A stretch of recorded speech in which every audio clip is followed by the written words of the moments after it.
नमस्कार दोस्तों, तो स्वागत है आप सभी का स्टोरी वर्ल्ड में। आज की कहानी में हम जानेंगे कि कैसे शूर्पणखा अपनी ही बेवकूफ़ी की वजह से अपने नाक कान गंवा बैठती है। तो चलिए अपने कहानी की हम शुरुआत करते हैं। पंचवटी के आश्रम में रामचंद्र सीता के साथ सुखपूर्वक रह रहे थे। एक दिन जब राम और लक्ष्मण वार्तालाप कर रहे थे तो वहाँ पर अकस्मात रावण की बहन शूर्पणखा नामक राक्षसी आ पहुंची। वह राम के तेजस्वी मुखमंडल, कमल नयन तथा नीलांबो सदृश शरीर की कांति को देखकर चकित हो गई। राम का मुख सुंदर था, किंतु शूर्पणखा का मुख अत्यंत कुरूप था। राम का कटी प्रदेश एवं उदर क्षीण था, किंतु शूर्पणखा बेडौल लंबे पेट वाली थी। राम के नेत्र विशाल एवं मनोहर थे, किंतु शूर्पणखा की आंखें कुरूप तथा डरावनी थी। राम की वाणी मधुर, किंतु शूर्पणखा भैरव नाद करने वाली थी। राम का रूप मनोहर था, किंतु शूर्पणखा का रूप विभत्स एवं विकराल था। उन्हें देखकर उसके हृदय में वासना का भाव जागृत हो उठा। इच्छानुसार रूप धारण करने वाली वह राक्षसी मनोहर रूप धारण करके राम के पास पहुंची और बोली, तुम कौन हो? राक्षसों के इस देश में तुम कैसे आ गए? तुम्हारा वेश तो तपस्वियों जैसा है, किंतु हाथों में धनुष बाण भी है, साथ में स्त्री भी है। ये बातें परस्पर विरोधी हैं। तुम मुझे अपना परिचय दो। राम ने सरल भाव से कहा, हे देवी, मैं अयोध्या के चक्रवर्ती नरेश महाराजा दशरथ का ज्येष्ठ पुत्र राम हूँ। मेरे साथ मेरा छोटा भाई लक्ष्मण और जनकपुरी के महाराज जनक की राजकुमारी तथा मेरी पत्नी सीता है। पिताजी की आज्ञा से हम 14 वर्षों के लिए वनों में निवास करने के लिए आए हैं। यही हमारा परिचय है। अब तुम अपना परिचय देकर मेरी इस जिज्ञासा को शांत करो, क्योंकि मुझे प्रतीत होता है कि तुम कोई इच्छानुसार रूप धारण करने वाली राक्षसी हो। राम के प्रश्न का उत्तर देते हुए वह राक्षसी बोली, मेरा नाम शूर्पणखा है। मैं लंका के नरेश परम प्रतापी महाराज रावण की बहन हूँ। समस्त संसार के विख्यात विशालकाय कुंभकर्ण और परम नीतिवान विभीषण भी मेरे भाई हैं। वे सब लंका में निवास करते हैं।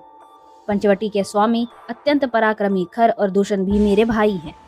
संसार में शायद ही कोई वीर ऐसा होगा जो इन दोनों भाइयों के साथ समर भूमि में युद्ध करके उन्हें पराजित कर सके।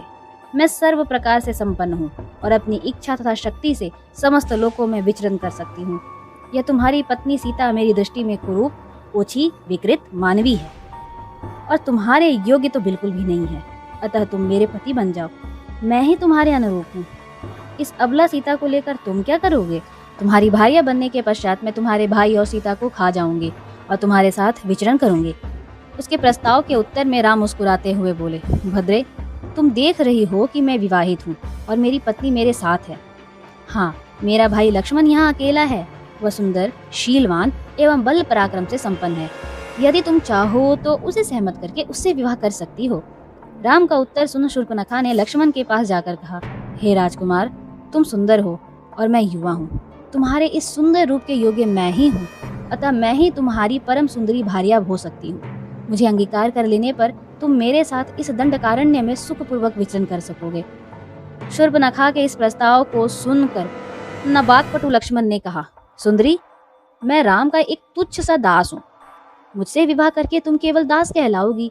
अच्छा यही है कि तुम राम से ही विवाह करके उनकी छोटी भार्या बन जाओ। तुम्हारा रूप सौंदर्य उन्हीं के योग्य है। लक्ष्मण के परिहास को न समझकर शूर्पणखा ने उसे अपनी प्रशंसा समझा। वह पुनः राम के पास जाकर क्रोध से बोली, हे राम, इस कुरूपा सीता के लिए तुम मेरा विवाह प्रस्ताव अस्वीकार करके मेरा अपमान कर रहे हो।